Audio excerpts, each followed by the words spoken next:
Breaking tonight, just 2 days after his victory, President-elect Donald Trump heads to Washington to meet with the current president and congressional leaders.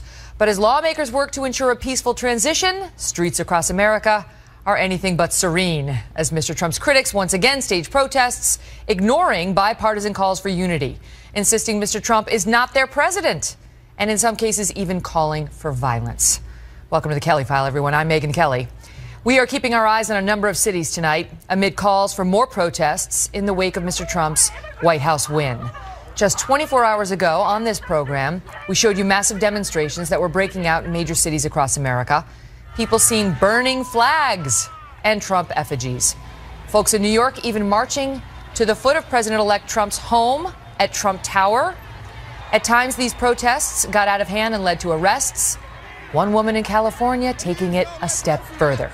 Watch. If we don't fight, who's going to fight for us? People had to die for the freedom where we're at today. We can't just do rallies. We have to fight back. There will be casualties on both sides. Afterward, President Obama's spokesperson said people have every right to protest, but cautioned that they should not resort to violence.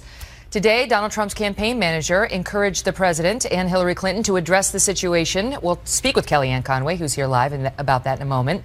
But we begin tonight with Rob Schmidt, who's live in New York City covering the situation there. Rob, what are you seeing? Yeah, Megyn, today we saw, President-elect Trump having a cordial meeting with President Obama and a handshake, getting olive branches of some sort extended to him from people like Elizabeth Warren and from Bernie Sanders. But tonight, the objection to this election remains here in New York City, albeit it is much smaller than last night. Last night we saw thousands of people. Tonight, just about 200 people here right outside of Trump Tower. The NYPD has done a much more dramatic job of cordoning off this area here at 56th and 5th Avenue here in Midtown. So it hasn't been what we saw last night, and I think the NYPD was ready for it. This was the same kind of thing, though. They marched up from Union Square. They did that same about 2-mile march into Midtown, just a much smaller group. And I will say that this is a much more on-message group. It appears to be a much more mature group here that we're seeing tonight. People that really want to talk about things and want to have a discussion about this and not just scream obscenities and do some of the things that we did see last night on your show. And now we want to come over here and bring in a couple of people that we want to talk to. People that are here protesting and are willing to talk to us about exactly what brought them out here. This is Emily. She lives in Queens, New York, which is just across the East River. And I just want to ask you, we can understand as a woman what might worry you about this president. We've heard some of the things he said. What specifically brought you out here tonight at 9 o'clock on a Thursday night? I'm here. I want to change the message. I want to speak to the other side. I hate saying that because I think that this might be possibly furthering the divide, which worries me. I don't want to alienate the other people. He does scare me because of the way he campaigned. I'm mostly concerned about the environment. I'm sad that it's become a liberal conservative argument. I think that everybody needs to live in the world, and I don't want him to undo all of the progress. But I'm hopeful that he will prove me wrong. Right. I just want to let everyone know that voted for him, that I don't think all of us think they're all racist and bigots and homophobic. And I think that this might be sending the message that we think they're all that way. Was there one thing that he said that was the most offensive to you? Was there one thing that bothered you the most? That climate change is not real and not happening in a hoax. So you have a whole different perspective on this thing. I don't think he's as bad as we think he is, but I'm worried. And thank you very much, Emily. Appreciate it. Thank you very much. So there you have it. That's just one opinion of several out here that you see. That's the first time I've heard environment as a reason, though. We'll send it back to you, Megyn. All right, Rob, thank you. Well, while there are certainly divisions, Donald Trump's victory did make history. And on that night, there was someone by his side who made history as well. Kellyanne Conway, his campaign manager, the first woman to run a successful presidential campaign. There you go, James. Let it out. Say it loud, say it proud. She joins me now live. Congratulations. Thank you, Megyn. On his victory and on yours. Well, I appreciate that. I just think he's a very unique, compelling messenger who took his message directly to the people. We were totally impervious to the naysayers, the critics, the polls, the pundits, many in the media, frankly. And I'm just glad that I think this is the people's election. I really do. And I feel like my Republican Party was veering dangerously close to becoming the party of the elites for a number of years. And I'm just glad it's the party of the forgotten man, forgotten woman. Well, there's no question that Donald Trump earned this victory, but you also helped. And he had been through two other campaign managers who were not able to get him quite in the space that would prove to be successful. And then Kellyanne came in and managed to help a successful candidate be his best self. And so I know you're sweet. She's giving all the credit to other people because that's how she is. But let's talk about what your reaction was the other night, because we're sitting on the set and you go into those exit poll meetings at 5 o'clock and they're like, it looks good for Hillary, doesn't look good for Donald, probably be able to call it in the 11 o'clock hour, looks like it's going to be a Hillary win. And these are just data crunchers. These aren't partisans. It's just reading what the exit polls have said. When was the moment you knew, oh my God, like he actually is winning? He's winning this. So our goal was always to protect the core four, as I call it: Florida, North Carolina, Ohio, Iowa. Not an easy feat. We knew Iowa and Ohio looked good going into election night, and we knew we were behind in the early vote in Florida and North Carolina, but we weren't as far behind as Governor Romney was in 2012, because we were ready for that. And in concert with the RNC, we built a field operation, a ground game, a data operation that tried to mitigate the loss of early voting that just Republicans tend to experience. We needed a big day of vote in those states, and when we saw that catch up, we knew that we were going to be close, but probably prevailing in both states. The other thing, Megyn, is that in later weeks we saw about 6 different paths to 270, but most of those paths ran through the upper Midwest. And we figured, you know, when I saw Michigan, Wisconsin, Pennsylvania competitive, and I saw Hillary Clinton not getting over 50%, the thing about her in all of these swing states, she never got a low ceiling. I've been saying that all along. Well, when did you realize Michigan was in play, that Pennsylvania was really in play? Was it Comey? What was it?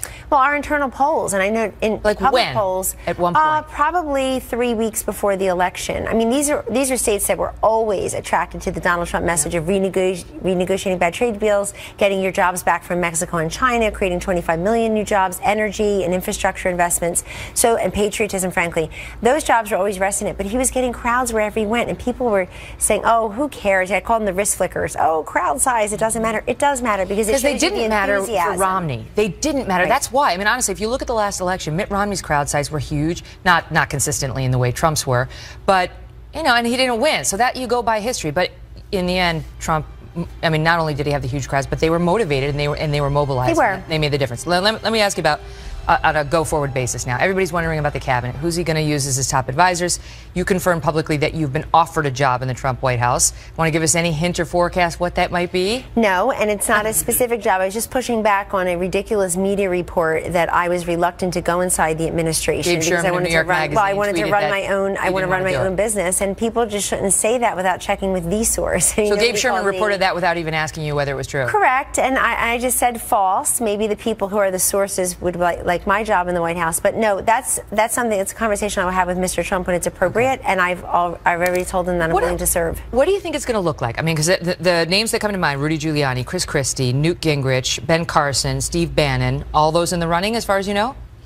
Well, I know they've been incredibly loyal and they're incredibly capable and qualified to take these types of positions. I don't like to speculate on personnel. I think those are personal decisions. We'll get to that soon. But the folks that that's right. And this is Donald Trump's presidency, and it's his cabinet, and it's his senior team to name. I just think the major criteria will be loyalty to him. Yeah, he needs to have people he feels comfortable with. But then also capable and qualified to do the job. But everybody you just named certainly is. Now let's talk about what we saw there with Emily, the protester. She's fearful, right? And for her, the issue is climate change, and we've heard so many other issues with other people who are out there. Women, Hispanics, people who are afraid they might get deported, right? Some Muslims, people who found themselves on the other side of Donald Trump's pledged policies or his, behavior at some points during the campaign. Does he do anything to reach out to them other than, just try to act presidential? Like, do you think he's going to do something where he has a specific message for them? He's off to a great start in that regard, Megyn. The minute he won the election and went out to do his victory speech, a speech he wrote, he went out there and he said, I'm going to be the president of all Americans, including those who do not support me. I think that's incredibly important. It's very important to him personally, I assure you. Secondly, less than 36 hours after being elected president in the United States, Donald Trump and Melania Trump flew down to Washington to meet with President Obama and First Lady Michelle Obama. And I talked to it must be said, were brutal to Donald Trump, just as he was to them, but they were brutal right back. But they all love America and democracy, and I know all four of them share an interest in a peaceful transition into the next administration. We're going to get to that with Charles Krauthammer, but I will tell you something also, that this afternoon, President Bill Clinton called President-elect Donald Trump, and they had a very warm conversation. Oh, God, I'd love to hear that. President Clinton congratulated Mr. Trump on his victory and wished him well. And so you're hearing that again and again. And I think that's my message to the protesters, too, which is take your cues from these 5 or 6 people today. The sitting president, the former president, keep an open mind. First lady, keep an open mind, and certainly the Trumps who the campaigns they had a are always wonderful, rough and fantastic tumble. day there. They're rough and tumble. But during the campaigns, you never liked the personal attacks. You never liked it. Ivanka made clear she didn't like the personal attacks. You know, nobody is a perfect person, and everybody's got flaws.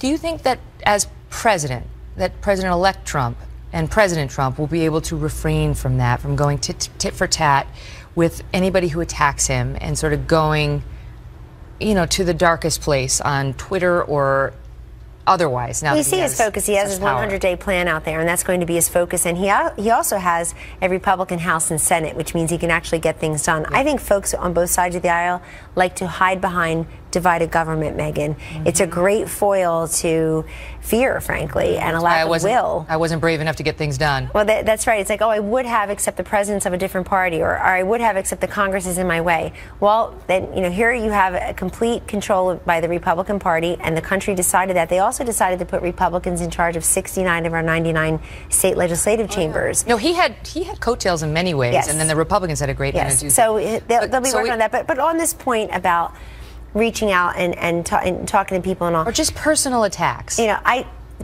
can we agree? I hope we can agree that no one has ever been subjected to the deluge and just unbelievable avalanche of personal attacks as Donald Trump. I can just tell you, as one of his senior staffers. It's only going to get worse now that he's my president. Goodness, but it's nothing like we're the walking wounded. I mean, there's nothing like it, and it's just like the Edward Scissorhands of insults. And frankly, I think if Secretary Clinton had not run such a nasty negative campaign toward the end, she could have made the race more competitive. People don't like that. They don't like the paid advertisements of insults. That Trump gave as good as he got, and he gave. But he had a very aspirational, uplifting message in there too. He did in his last couple weeks, especially. But my point is, as President of the United States, you know, he can't be engaging in attacks on civilians, verbal attacks or shots like that, and that doesn't lift us up. And do you think he's going to stop that? I know that he's fully capable of being the president of all Americans, and he's promised to do that, and that would be included in there. But I would say to those protesters who are burning his image in effigy, or who have all these nasty signs, "Not my president." Can you imagine if Hillary Clinton had been elected, which I suppose they were all expecting, and the Trump protesters were saying "Not my president," or saying that about President Obama? It's all you would hear about. So that's right. I think people should really take some self-reflection and realize we've got a lot in common in this country. But having said that, he's going to be a tough leader. He got elected on a certain issue set, and you can expect him to tackle that very quickly in his administration. We are looking forward to watching the next 70 days and see what your team puts in place, Kellyanne. Thank you, and to Megyn. watching you, too. Thank you. Congrats. Well, the two men were cordial at the White House today, but they did not pose for a couple's photo along with their wives, as the Obamas did here with the Bushes in 2008. Joining me now with more on it all, Charles Krauthammer, who's a syndicated columnist and a Fox News contributor. Great to see you, Charles. So let's just start with what happened today in D.C. To their credit, both men were cordial, shook hands. There is a lot of bad blood between them, and they've both taken brutal shots at one another. Such is the nature of politics. So given that, how do you think it went? It went according to textbook.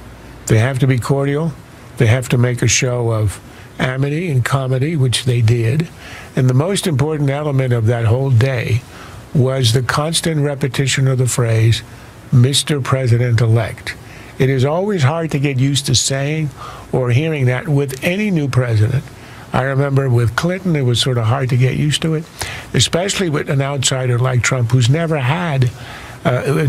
been called governor or senator.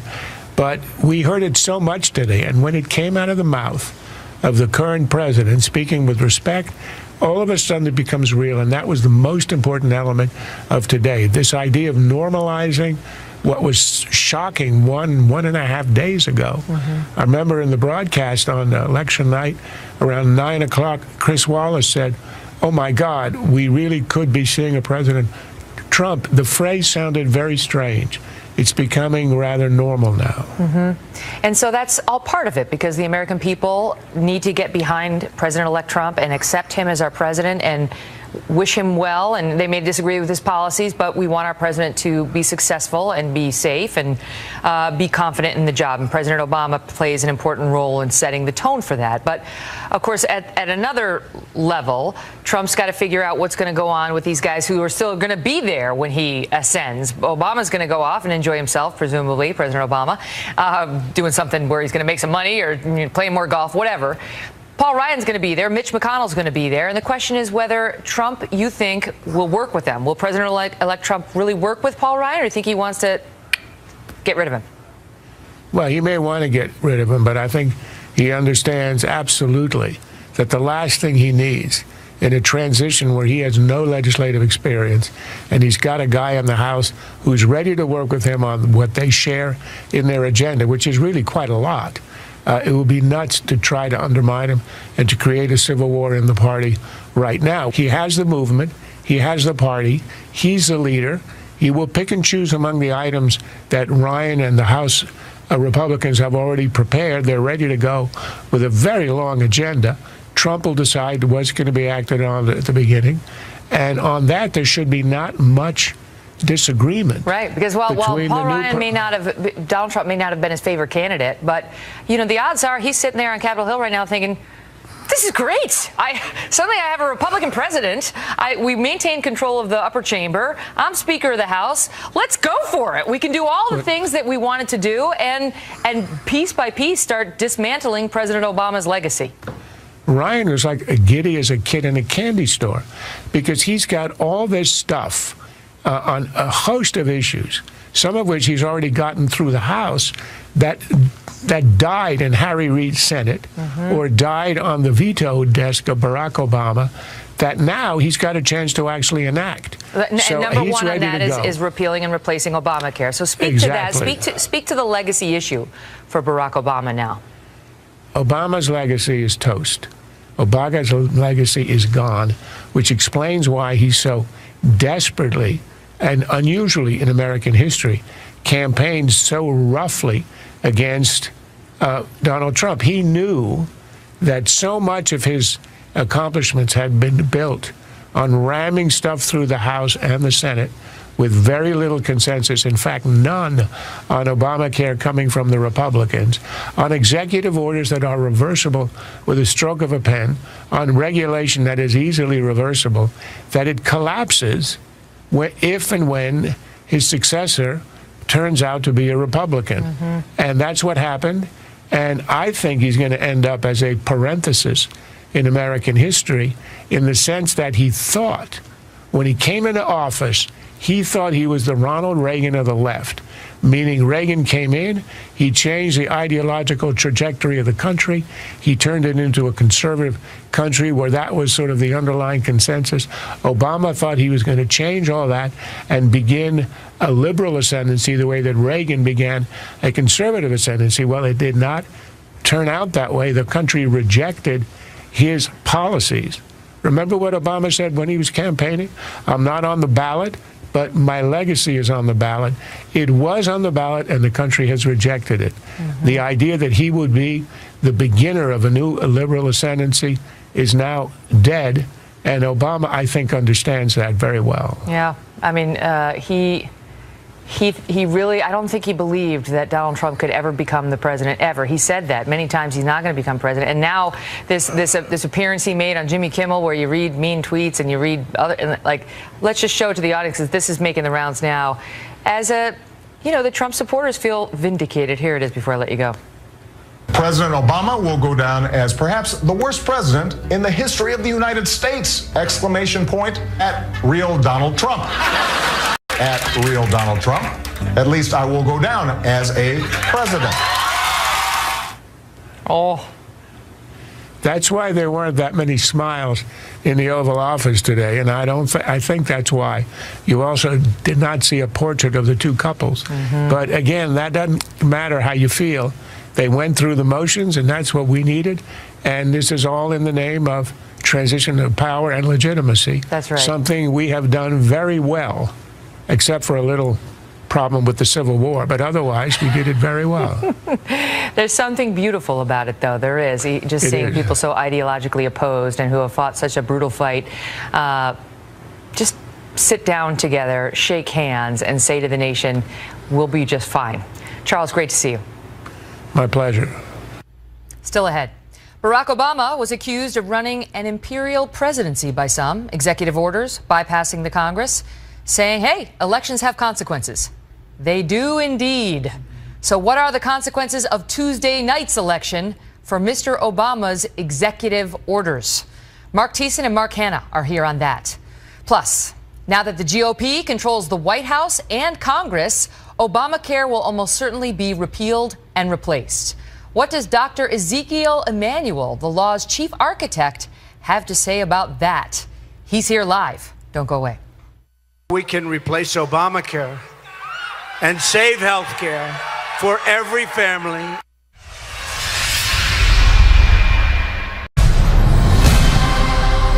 Breaking tonight, for a second straight night, unrest in cities across the country as protesters take to the streets to vent their frustrations after Tuesday night's election did not apparently go the way they wanted.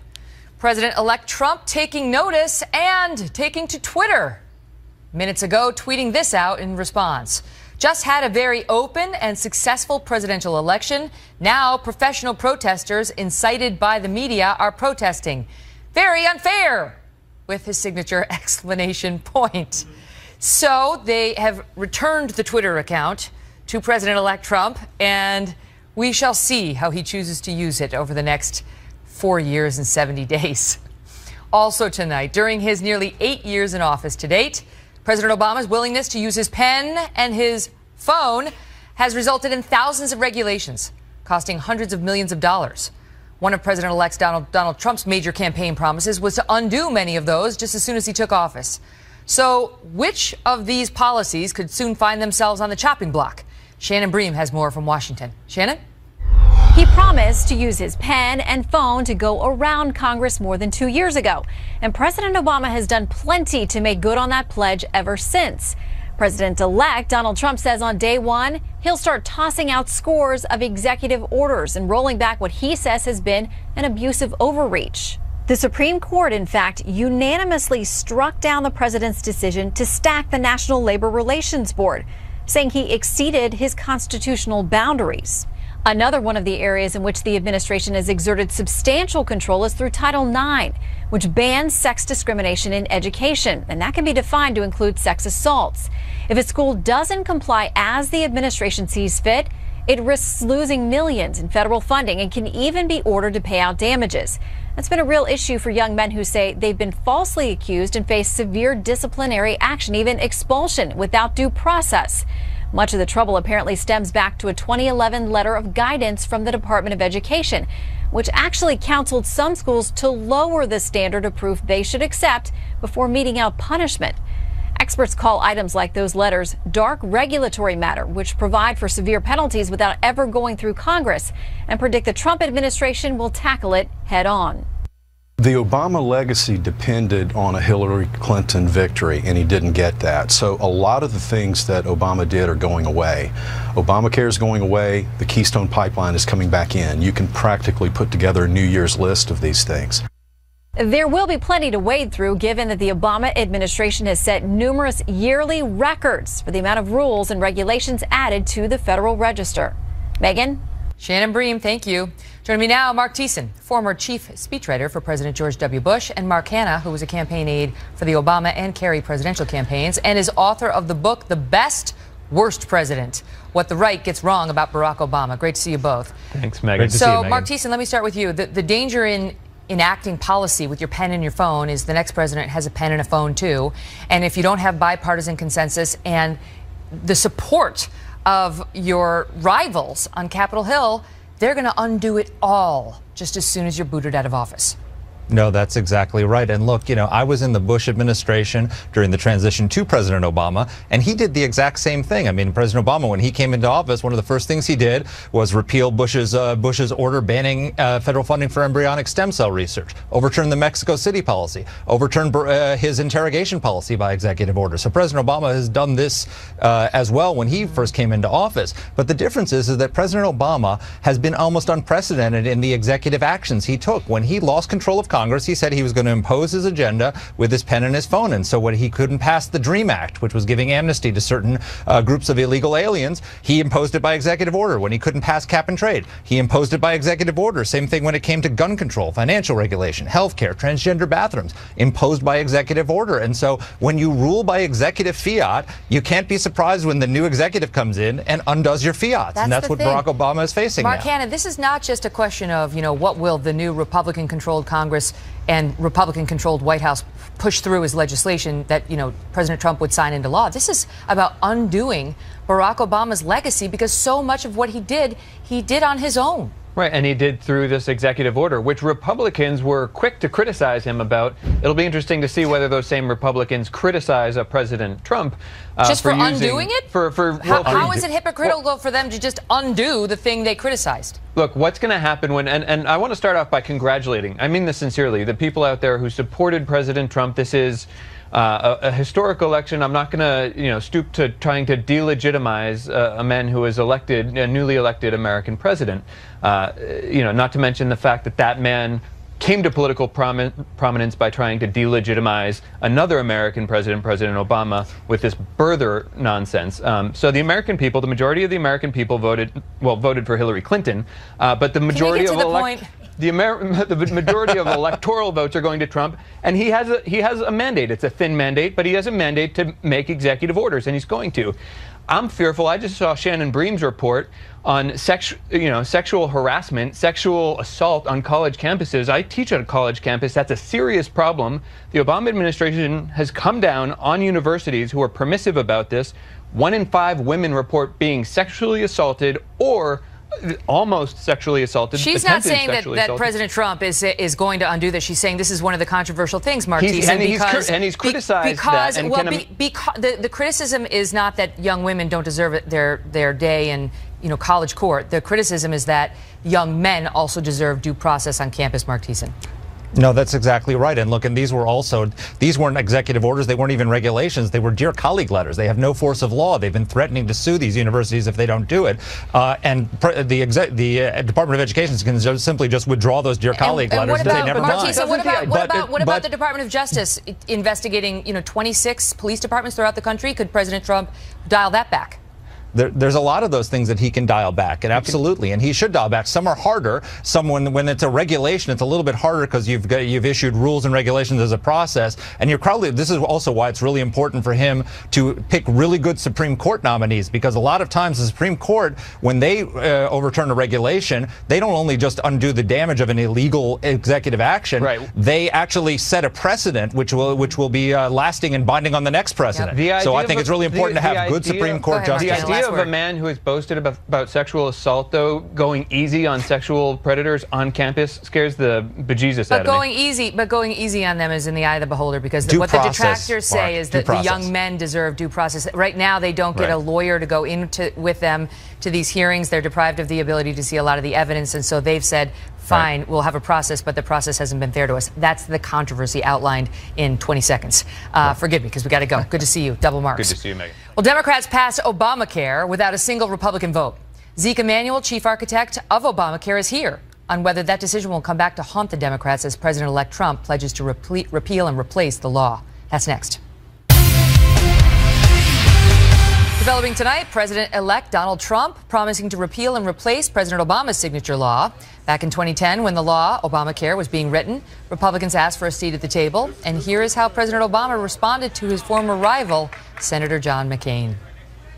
My constituents and Americans now who overwhelmingly reject this proposal say go back to the beginning. They want us to go back to the beginning. They want us not to do this kind of legislating. They want us to sit down together and do what's best for all Americans, not just for some people that live in Florida or happen to live in other favored states. Let me just make this point, because we're not campaigning the election's over. I'm reminded of that every day. Yeah. Oh, boy. Joining me now in an exclusive interview, Dr. Ezekiel Emanuel, who is the chief architect of Obamacare and vice provost for global initiatives at the University of Pennsylvania. Great to see you again, Doctor. Nice to be here. So let's just talk about what they can do. Because the Democrats pushed this through with 51 votes, citing budget reconciliation. It was basically a way to get it through without all the Republican support. We had 60 votes in the original Senate proposal. But then they lost to Scott Brown in Massachusetts, and they had to use budget reconciliation to get a bunch of it through. So what can the Republicans undo? So reconciliation deals with anything financial that affects the federal budget. You can deal through reconciliation, which is a 51-vote majority. Stuff that doesn't deal with money, you cannot repeal. So can they take away the funding mechanism of the law? Yeah, I mean you can. What would that do to the law? If you wouldn't have subsidies, the exchanges don't work. You can't pay for Medicaid expansion at the states. They can certainly wreak havoc in a number of ways, even without repealing it. I mean, there are subsidies for people below 250% of the poverty line that they get for paying co-payments and deductibles. They take those subsidies away, which they certainly can, and insurance companies will bail on the exchanges. So you can certainly wreck this law. I mean, it doesn't take a lot to wreck a law. The question is, what do you do for the 20 million Americans who have gotten insurance out of this, for the hospitals who no longer have bad debt, for the insurance companies that have rearranged their products? The Republicans keep talking about replacement, but they